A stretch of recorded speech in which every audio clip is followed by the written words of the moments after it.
Hello, welcome to the Fart and Martin channel. It is my pleasure to share my thoughts with you on this film. Without further ado, enjoy. It is with great trepidation I sit in the seat of my local theater in absolute awe of the awesomeness that I'm about to witness. As a passionate lover of films and movie making as a whole, I'm brimming with excitement to finally see the sequel to one of the best blockbuster films ever to be made. As fantastical as the world of Avatar has been, to see its successor in 3D in these comfy-ass reclining chairs, I feel truly blessed. I forgot my blessed icy chain. This movie is still going to be awesome. Thank you, director. Thank you, Lord, for allowing me to have this sublime experience. I can't wait to share with my family, but this time I'm going in solo. I can't wait. This movie has been anticipated for over a decade, and I'm actually about to watch it. This is moments before the showing of the film, so you're getting a peek into my mind before it starts. It's safe to say I have pretty high expectations, so let's see if they fall short, meet, or exceed them. Time to rock and roll and see Way of the Water.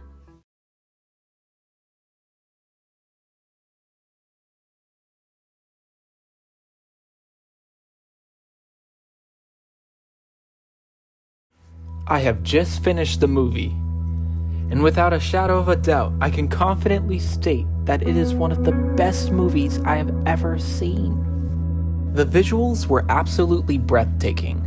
It's so hard to talk about it moments after watching because I'm utterly speechless. The use of the characters in the story was done incredibly well. There were definitely some standout performances too. I'll have to mention them later in the video. The world of the Na'vi is so lush, as in the previous film, but we get to see much more of it this time around.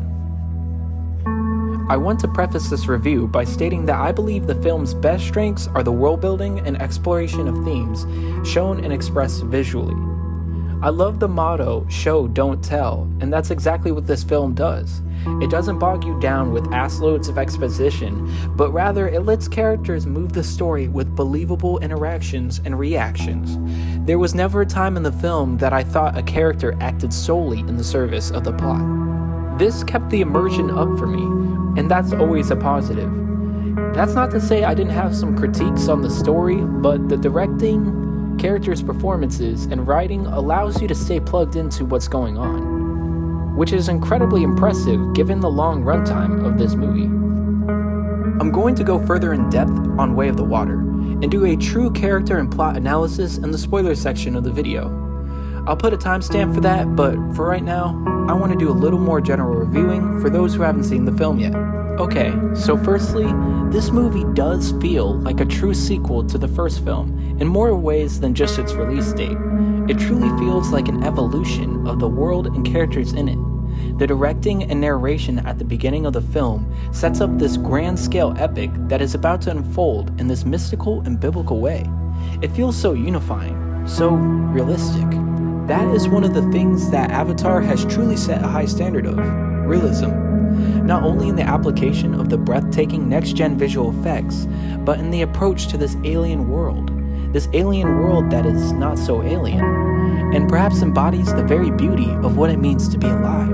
We follow Jake further through his assimilation of the Na'vi culture, and there's something so beautiful about it. His embrace of his people and their subsequent embrace of him was one of the themes in the last movie. But this film doesn't forget those themes, or the impact of his rebellion against the Sky People, but rather evolves it through his children's perspective. And you're left with this visually and conceptually stunning interaction of him and his children who are so admirable of him and his impact on their culture. They truly respect him as a hero and their father, and it's really nice to see. He truly feels like a leader who has earned his stripes, and his kids come off as having so much potential because of that. The heart and ferocity combined from Jake and his wife Neytiri are ever present in their children, and their passion burns with a flame as hot as the water soothes. That is one of the most beautiful parallels in this film, is the serenity of the landscape juxtaposed to the chaotic interests of those inhabiting the land. I love these characters so much, and I'm so here for it. Every animal, plant, and structure on the Na'vi planet, excluding the Sky People structures, are so full of life and tranquility. As in the first film, it truly feels as if the planet itself is breathing and alive.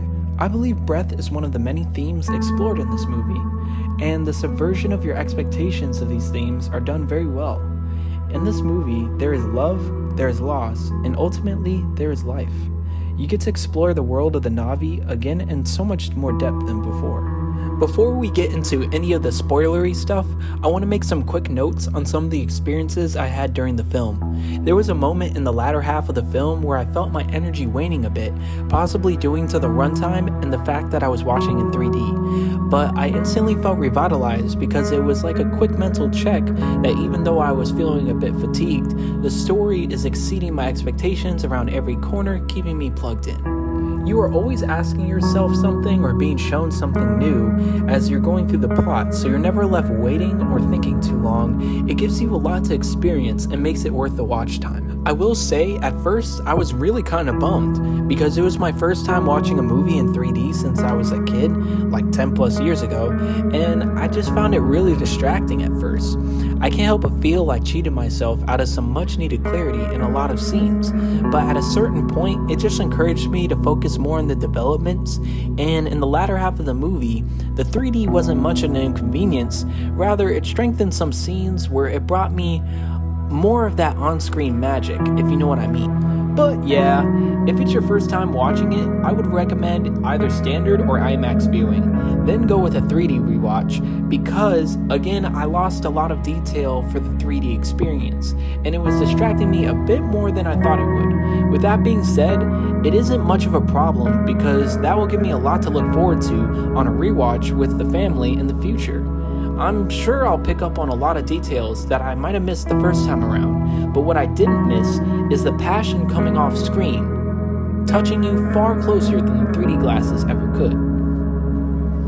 If you've made it this far in the video, I truly thank you from the bottom of my heart.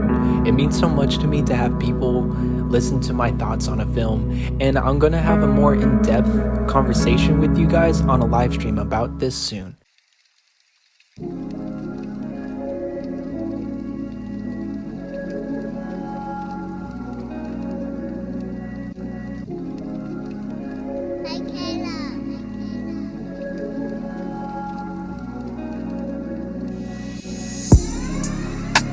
Are you feeling nauseous, feeling nauseous, feeling nauseous? Are you feeling nauseous, feeling nasty when we get toxic? Never falling off, when you feel that vibe when I get on it. Gonna come in flawless, use precaution. I'ma use precaution, I'ma use precaution. I'ma come in cautious, girl, cause you're so toxic. And I wanna fall in, girl, you got me drawn in. Like the thought of your sins, like the fall of your trip.